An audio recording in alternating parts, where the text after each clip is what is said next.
Doc Savage, Captain Future, John Carter. Throughout the long history of sci-fi, serial characters have been a staple of the genre. Largely, these are episodic stories.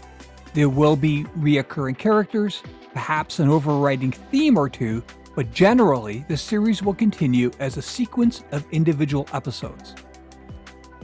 In the 1970s, a British sci-fi author created a serial character who was different from the rest. This character did not just exist from episode to episode. This character was on a quest for something that, on the surface, may be impossible to find. That character was Earl Dumarest.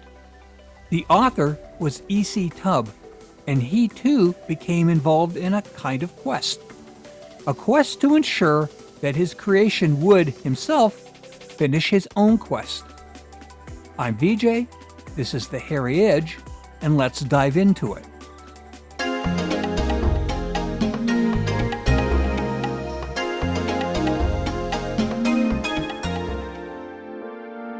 Edwin Charles Tubb was born in Britain in 1919. He developed an early interest in writing, and writing sci-fi in particular. His first stories were published in fan magazines in the late 1930s. In his own words, he was writing for fun.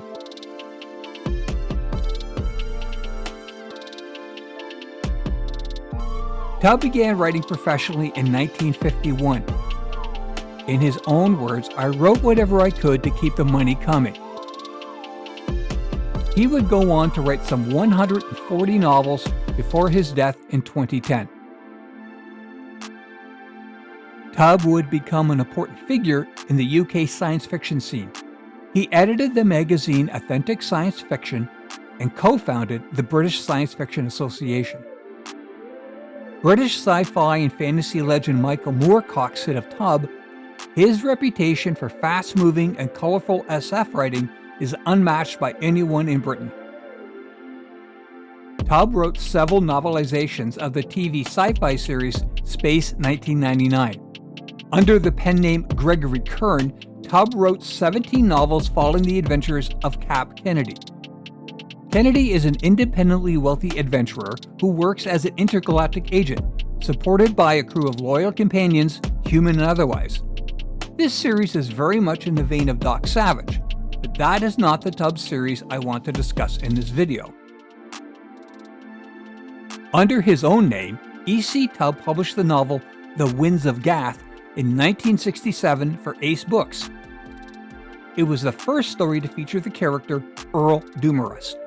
Dumarest inhabits a universe familiar to fans of space opera of the time. Hundreds of worlds scattered across the galaxy. But this is a gritty universe. Unlike Cap Kennedy and Captain Future, Dumarest exists on the edges of the universe. A loner whose only companion across the entire series is a knife with a 9-inch blade that he keeps sheathed in one of his boots. Dumarest is on a quest for his homeworld, which he left as a child. After visiting dozens of planets, he has forgotten his homeworld's location, as has the rest of the galaxy. The name of that homeworld is Earth. Tubb would write 8 Dumarest novels for Ace Books. Of these early books, Michael Moorcock said that Dumarest was a conscious and acknowledged imitation of Eric John Stark.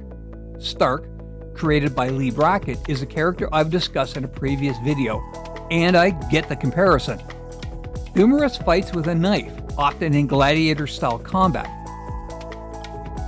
In some ways, the books are as much planet and sword adventure as they are space opera. Donald A. Woolham was Tubb's editor at Ace. Woolham founded his own science fiction imprint, Daw Books, and he wanted to take Dumarest with him. To that point, Tubb had considered finishing off the series and letting Dumarest find Earth, but Woolham understood the popularity of the series and needed to keep it going. As the series continued, Tubb received letters from fans where it was seriously suggested that I should write the final book and put it safely by so that if I should die, the saga would be completed. Daw packaged the series as Dumarest of Terra and would eventually be comprised of 33 books. Early on in the series, Dumarest makes an enemy that will be his foe for the rest of the books. In this universe, there is no overriding government, no federation of planets. But there is the Cyclan, biological humans who, through cybernetic implants, have essentially turned themselves into organic computers, or as they call them, cybers. They are able to telepathically communicate with their central intelligence. Their goal is to use this system to manipulate the entire galaxy into a universe where emotion is passé and cold logic reigns. In the novel Kalen, Dumarest comes into possession of the Affinity Twin, an implant that nestles at the base of the brain and allows the wearer to control the actions of another. There is only one Affinity Twin, and the Cyclone wanted back. Although Dumarest's quests and the Cyclan were always a presence in the books, the series shifted focus to the various worlds and cultures that Dumarest visits. Tubb handles the creations of these worlds rather well. Instead of long paragraphs of dry exposition outlining the world's history and environments, he introduces us to characters of that world who, through their personal stories, set up the conflicts in history. There is melodrama here, and Tubb moves from almost flowery descriptions of the local environments to depictions of violence that were quite graphic for the time. In 1985, Donald Wilhelm became seriously ill and would pass away in 1990. Daw published the 31st Dumarest novel, The Temple of Truth, in 1985 and left the series there. In this story, Dumarest discovers the coordinates to Earth and the Cyclan make an attempt on his life. And there it ends. Tubb had further manuscripts for the series, but nowhere to publish them. One of these manuscripts was titled The Return. It was finally published in 1992, but in French only. British publishing house Griffin Press became interested in the story and published an English-language version of The Return in 1997, some 12 years after the last Dumarest novel was published. By this point, Tubb had pretty much stopped writing, but he had already written a novel that would describe Dumarest's adventures when he returned to Earth.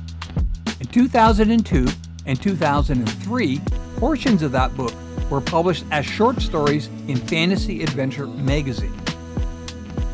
In 2008, those stories would be reunited and published as a novel by Homeworld Press in Chicago.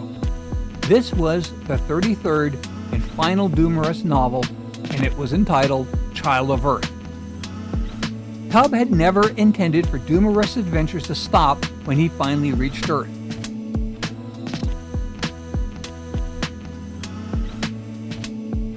Of the two quests associated with the series, well, one was satisfying. Dumarest returned to Earth. As for the other quest, it succeeded in that various publishing companies battled to get those two final volumes out. But we know there is more to the story. Are there more documents left behind by E.C. Tubb? I'm not sure. And that may be a quest for another time.